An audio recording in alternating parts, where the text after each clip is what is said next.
Another classic, another classic. Again, I was able to watch this time. I watched the whole thing. So, I'm happy right now. Just a great game. LA 103, Denver 97. Now, great all-around game. It did not come down to the last shot like some of the other games have. But, you don't have to come down to the last shot to be a good game. And this game went back and forth. I felt like both teams played well for the most part. Both teams messed up a couple times, but both teams did what they needed to do. Well played basketball for the most part.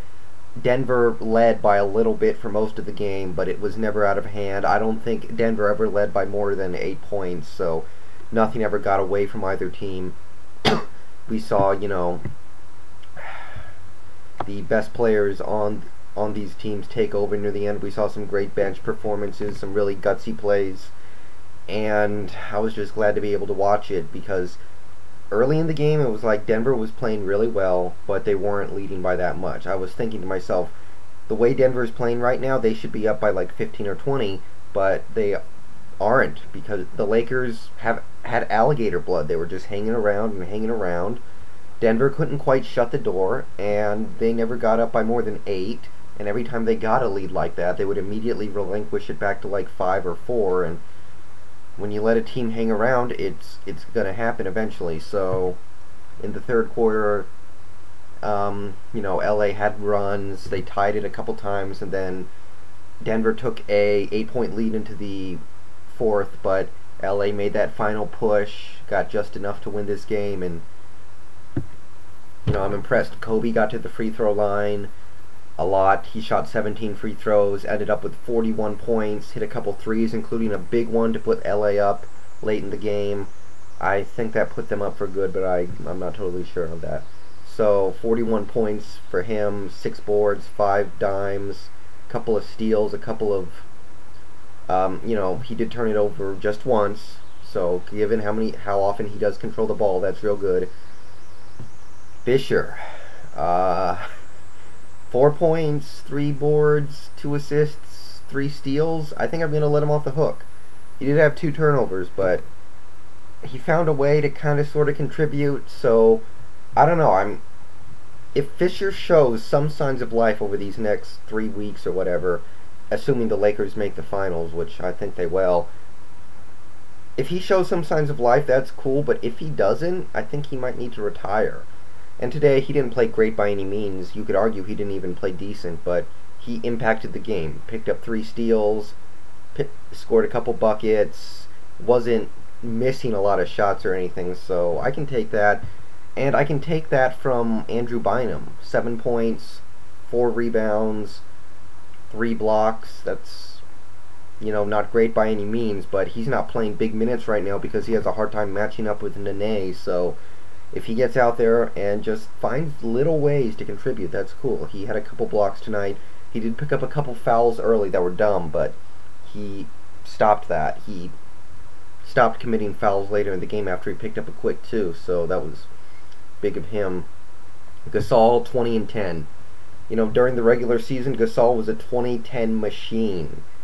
And this postseason, I haven't quite seen it from him, but in this game, he was that 20-10 guy. He threw in a block. He threw in, he got to the line. He got fouled 4 times and got to shoot free throws. 20 points, 11 boards, shooting a good percentage. Ariza got hurt, but he gave the Lakers good 3-point shooting. He took 5, made 3. And, this LA team can do perfectly fine, can play really well without hitting threes, but they need to hit a few threes here and there just to, make sure they're getting something from the perimeter so people aren't just doubling on Odom and Gasol. So the fact that he hit those 3 threes was significant. He got hurt in this game too, and he came back and actually played pretty well.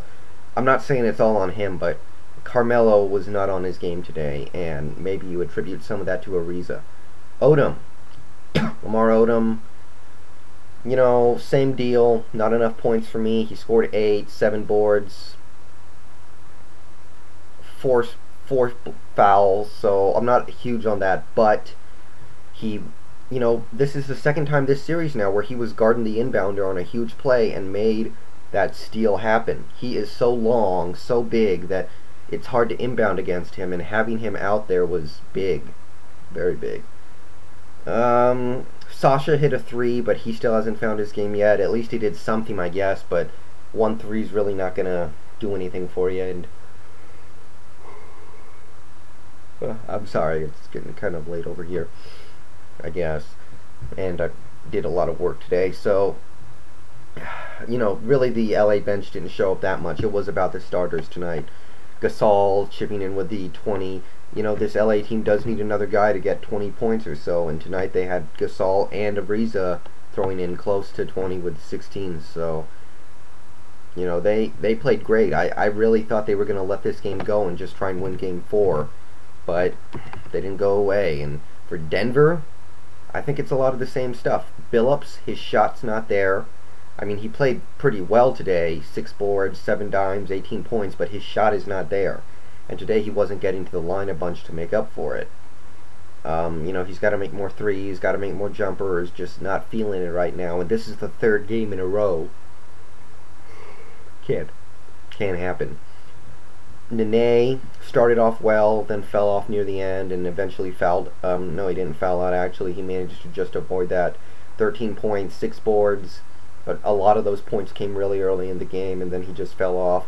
Dante Jones getting some easy buckets. He's really not an offensive guy, but if he can get some buckets, if he can get those 10 points like he did tonight, it's going to be a problem, because he should not be scoring more than 5 as long as you make him work for his points a little bit. That's a little bit of a concern. Melo was off, and really this loss has to come back to him because he's a superstar now. He's proven that much over the last few games. So 21 points, not that bad, but wasn't making his shots, didn't make threes. He only made 1 3. He got to the line 14 times, and that's the only thing that saved this performance, because he was not hitting his shots. He got into foul trouble and had to sit out a lot of the game. I'm not saying he played terribly or anything, but he needs to be better. And, Kmart not getting those easy buckets this time, that's really the kind of stuff he thrives off of, and the easy buckets weren't coming for him. J.R. Smith, terribly inefficient, chucking up terrible threes. I know he made some big shots, and he did do some positive things in this game, like he was distributing it well, played some good defense on Kobe, but he was chucking, and it's not going to work. He took 10 threes in this game in 26 minutes, and I know he's a good shooter, but if you're going to take him, you've got to make some of them. So that really hurt. Chris Anderson was huge off the bench, 15.7 boards. Again, a lot of his buckets were easy, so some of these guys on the Nuggets were getting easy buckets, like Jones and Anderson, but guys like Martin need to get easy buckets, Nene need to get easy buckets, and they weren't quite there for him. And where was Linus Kleza? He saved the Nuggets in Game 2, and he didn't really get to do anything out there. I know he wasn't playing great or anything, but let him play a little bit. I think he's earned that much. I'm not a huge fan of him or anything, but when you've earned a shot at it, you've earned a shot at it. So, Denver now loses home court. Whatever happens Game 4, and I think Denver will win Game 4. If not, that'd be kind of pathetic. But assuming they do win Game 4, the key thing is LA has taken home court back, and assuming Denver takes Game 4, we'll have a 3-game series, best of 3, and LA has taken back home court. So that's what they really wanted to accomplish here. Maybe they'll win Game 4, but I don't think they will. So, Kobe realized that, and this whole Laker team kind of, I think, realized that if we lose this game, we have to win Game 4. If we lose this game and lose Game 4, it's over. So let's try and get this one here, and they made it happen. So I'm very impressed all around. There were some guys that weren't really pulling their weight, but Kobe, Powell, and Trevor just getting it done out there, and Melo, Smith just not quite on their game, and maybe that's a tribute to the fact that they haven't been here before, and LA has. But tomorrow I think the Cavs are going to win, and that's all I'm saying. I'm out.